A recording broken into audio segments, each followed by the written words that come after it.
Hi fairies! Today I'm going to make a doll based on one of the most successful esports games, League of Legends. I actively play this game and love the characters and stories in it. I mostly play as support and mid, usually as Lux, Ahri or Soraka. In this video I decided to create a doll based on one of my favorite skinlines, Faerie Court. I was captivated by the whole concept and character designs created last year. This year I fell in love with the Faerie Court skins for Soraka and Lux. Soraka is an older character who primarily serves as a healer. She's like a kind of shaman with hooves and a horn in the center of her forehead. Sacrifices a portion of her health to the moon to heal someone else. On my Instagram profile, I started a poll on whether I should create Faerie Court, Lux or Soraka, and of course Soraka won. This skin features a beautiful floral design combined with butterfly elements and many details like potions on her belt or her staff. It's in purple and blue colors with turquoise elements. This skin even includes a pet in its recall animation, but I probably won't be making that. In this video and with this doll, I want to primarily focus on modeling the clothing, wings and staff. It's the first doll with such a complex design, so I'll be spending a lot of time on it. As for the color composition, there's a difference between the splash art and the technical art. Each has different colors, so I'll try to find a balance between both. As always, I printed out all the references so I can have them with me. And this time I also printed splash art for this skin. I wanted to capture the essence or mood of this skin. I also have a complete blueprint for Soraka, which is a technical drawing with various views for her 3D model. For the pose thing, once I want to use something from the recall animation, so I printed a screenshot of that as well. For this project, I chose a new Monster High model, which is Draculaura, primarily for her nicely proportioned hips and height. The legs are shorter, giving me space to add hooves. Of course, we'll start by disassembling and cleaning the entire doll. Hair, head, and oops, I ripped off a piece of skin with the pliers. That's the risk of the trade, I guess. I'll remove the hair roots and give her a bath.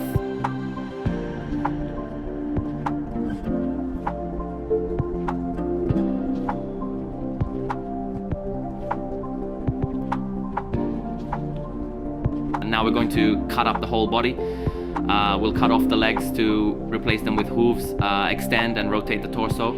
I even found hands that can hold a staff, which I bought on AliExpress. They're slightly smaller than the original hands, but I think it's more about thickness than length. But that doesn't bother me. Yay, let's start cutting and slicing. Off with the legs, off with the chest, and everything gets glued back together. We'll create a new neck, connect and rotate the torso.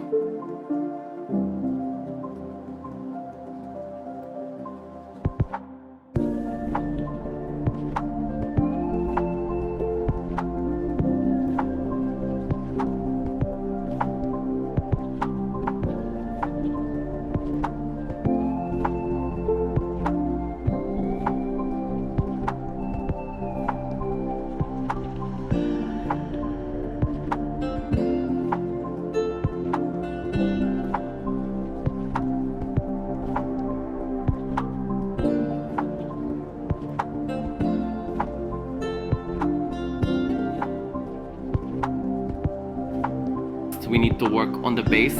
I want to achieve a floating effect, so we'll attach one leg to the base. We'll make a hole, insert a wire and secure it with hot glue. Finally, we'll wrap the construction with apoxie sculpt, creating a hole using the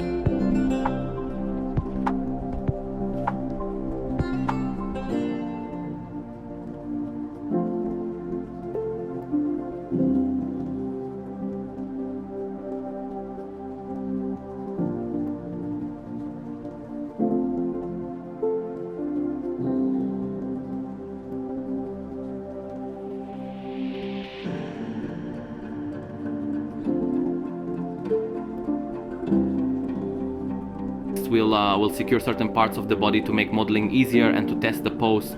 Now I'm going to prepare the staff. I found a piece of wood somewhere, I don't remember where.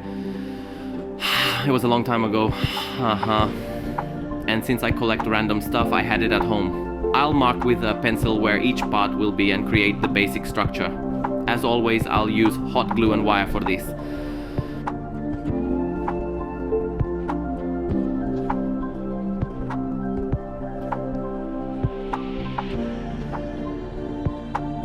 I'll alternate between different parts of the body and the staff so that each layer has time to dry properly.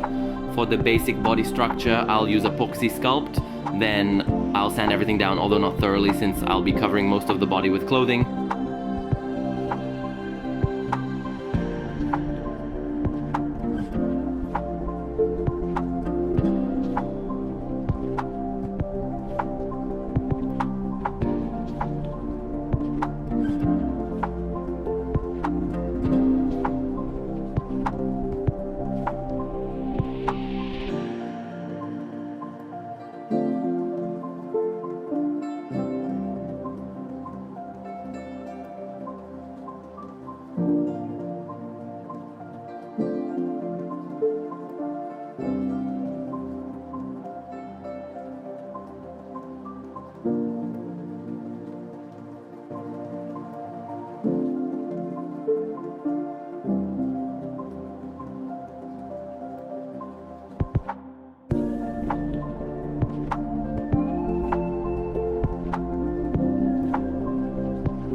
I'll start modeling the head, beginning with the ears and then the horn.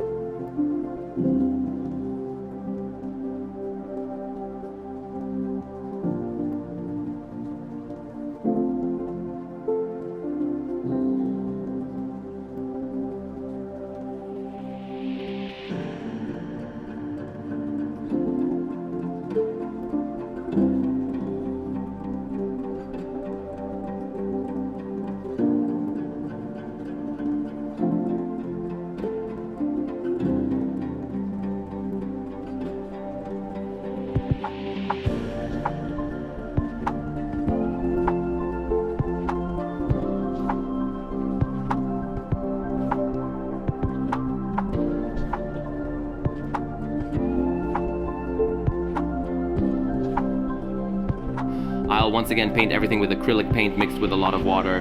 Now comes the complicated part, modeling the clothing. I'll start with the base layers, namely the gloves, corset and boots. I'm creating all these details using epoxy clay because this material is better suited for fine details. Epoxy sculpt isn't as good for sculpting delicate details.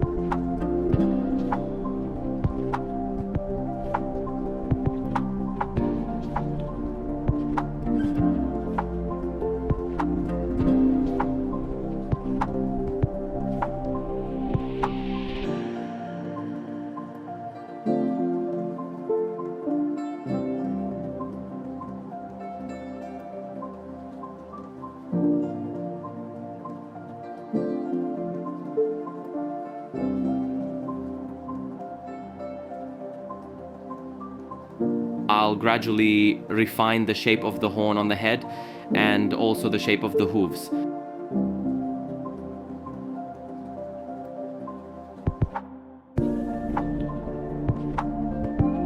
Now I need to set aside both parts and start working on the staff.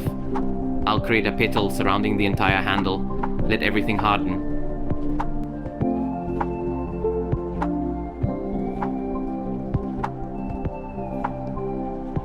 The next day I'll do some light sanding. I have to be careful because the sander is very aggressive and I don't want to change the shape, just smooth it out. Sandpaper is also suitable for this. I only noticed today that I modeled the petal on the wrong side of the staff, so I'm going to cut off the top of the staff, move it to the correct side, and reattach it with hot glue. Then I'll start modeling again with epoxy sculpt. I wanted to cover the entire legs and create the grooves as shown in the design, but it didn't work out, so I just smoothed them out.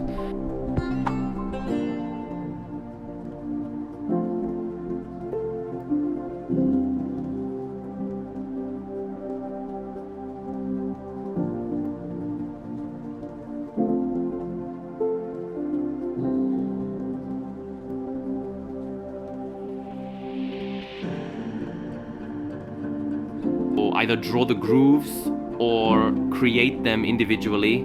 The correctly positioned staff will be covered with clay. I'll create the main petal. It needs to harden before I can continue. So all that's left for today is the head.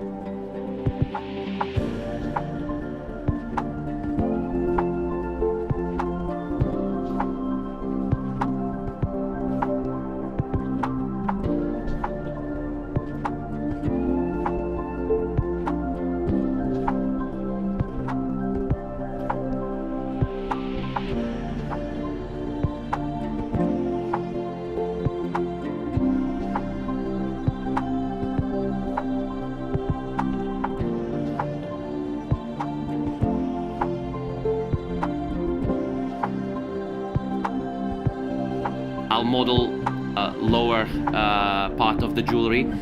Since milliput dries quickly, I was able to model the shorts on the body later. First, I'll shape them, then outline them to form leaves, and finally I'll create the grooves between them. I let it dry and continue working on the staff. I sculpt the upper leaf, smooth it out, and create a leaf texture on it. On the head, I also refine the shape for the teardrop shaped crystal. Next, I'll create the skirt on the sides in the shape of wings first. I need to make a form. I cut a wire and shape it the way I want.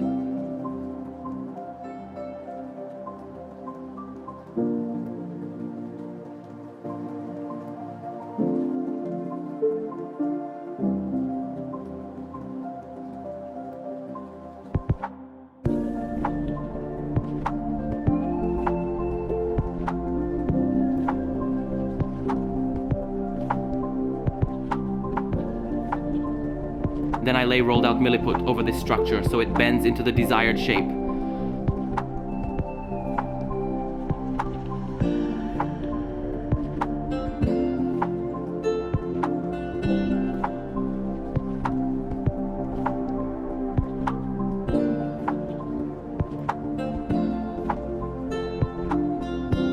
On the body, I'll outline the corset, where I'll later add details.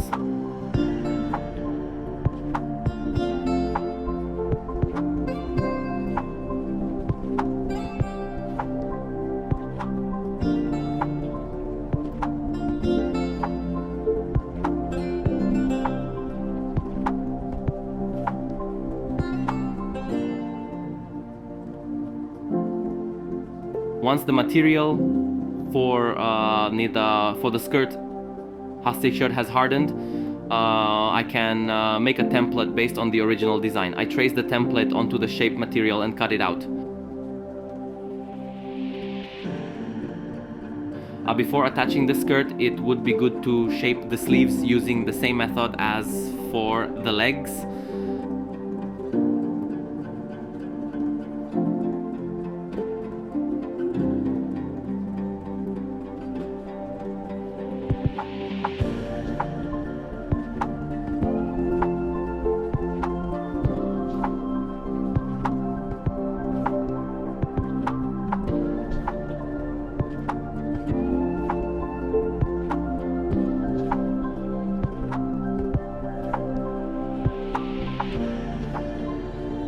I can attach the wings with hot glue.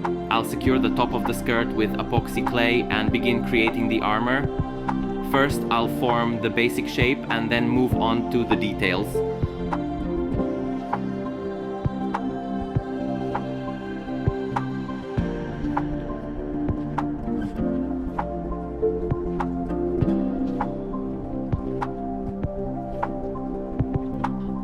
gradually add the individual petals around the waist.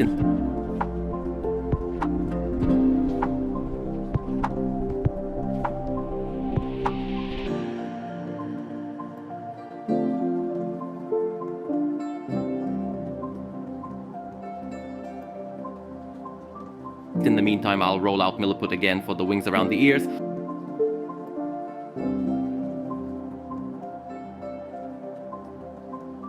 I'll also use the same material for the plant vine that wraps around the staff.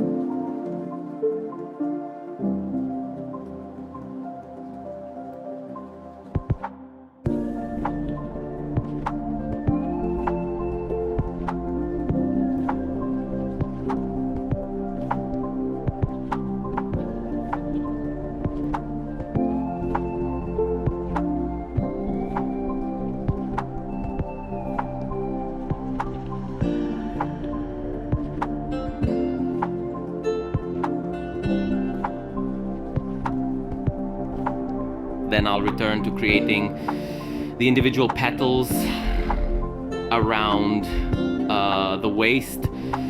Once the milliput has dried, I can trace and cut out the shape from the material.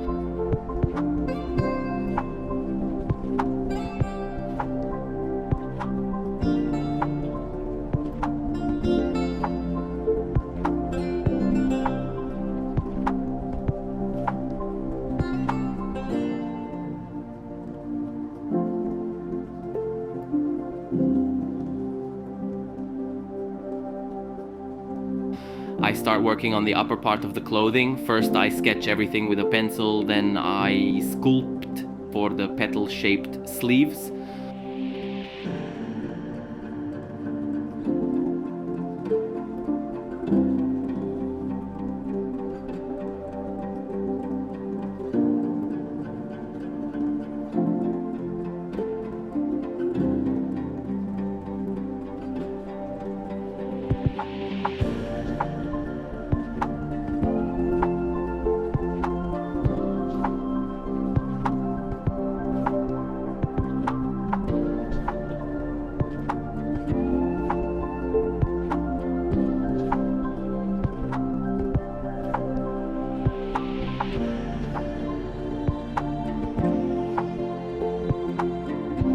I first shape a thin teardrop shaped slice, press it between texture molds to imprint a texture, and then apply the petals to the arms one by one.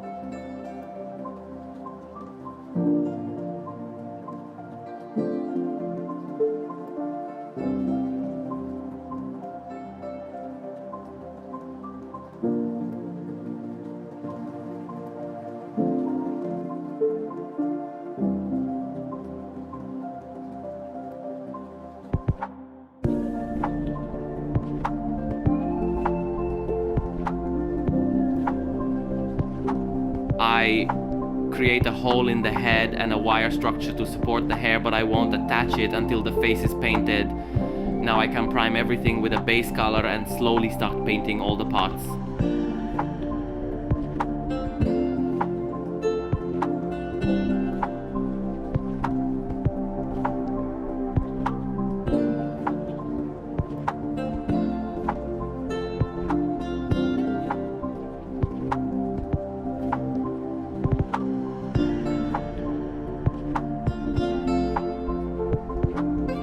I begin with the dark areas on the boots and skirt. I need to shade even with the base acrylic paint because I wouldn't achieve the desired effect using only an airbrush or pastels. I also prepare the staff in the same way.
The entire process took a few days.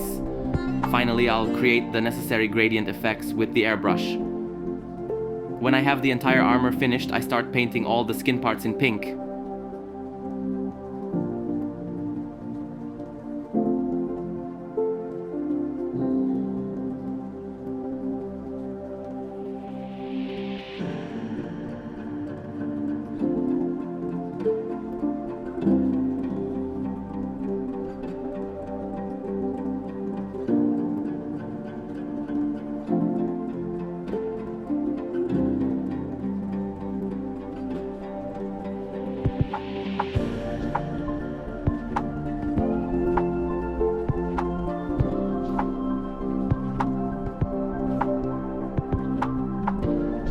Finally, everything is painted and I can spray the base coat 3 layers with Mr. Super Clear spray.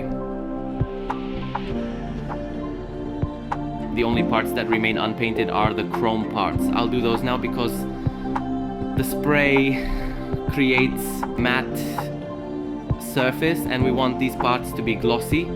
After spraying, I start working on the shiny parts. I try to paint the face to resemble the original design as closely as possible. I begin with watercolor pencils, drawing the outlines with a light color. Then I add darker colors. Once the basic drawing is done, I start shading with pan pastels.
And I use acrylic paint to add details like highlights in the eyes, eyelashes and eyeliner.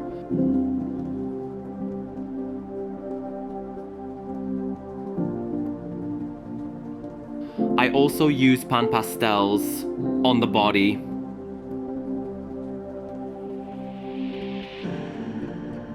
In the final steps, I applied metallic glitter to the iris using nail art glitter, glued on the eyelashes and coated everything with a clear varnish. Now I'll prepare UV resin to create the jewelry on the head and body. I'll use blue dye and metallic glitter.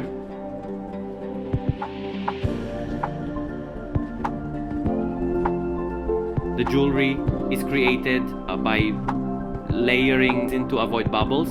I apply the UV resin and let it harden until it forms a raised effect. I repeat this process on the body as well.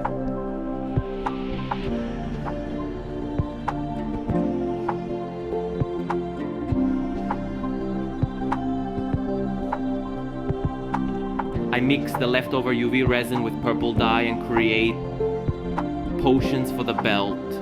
I'll do the same with a larger bubble that will go in the middle of the staff. Now I attach wire to the head to create the effect of windblown hair. I finish the last details with acrylic before gluing the head and placing the doll on the stand. For the potions, I create details and paint them. I use the same technique to create the earrings. I made the teardrop shape using leftover hardened material which I cut out and then dripped UV resin onto, making it all nicely fused together. I'll attach them later since I'm not sure how they should hang right now. The details on the staff were very challenging to create. I also made a hair clip.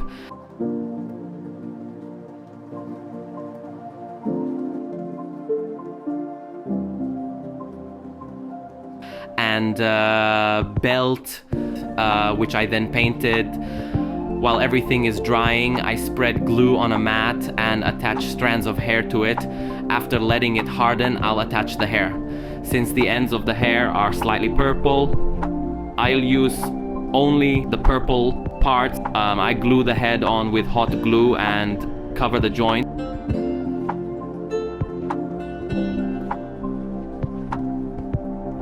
Now I can attach the doll to the stand and pray there are no issues with stability. The structure is stable, not entirely secure.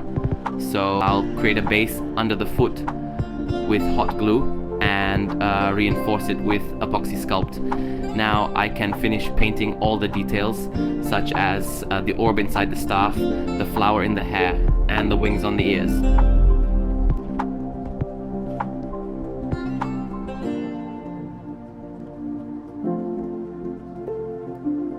I section the hair and apply it to the head with glue. I do the strands in parts to let each piece dry without disturbing the others.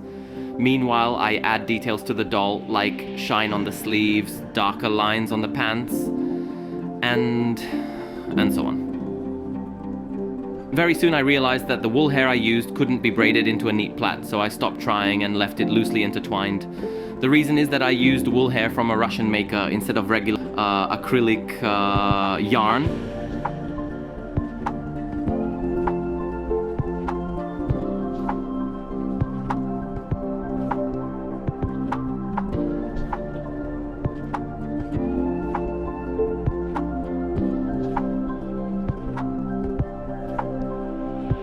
All the decorations are done, and I can start applying them with UV resin. I begin with the staff, move on to the belt and potions, and finish with the earrings.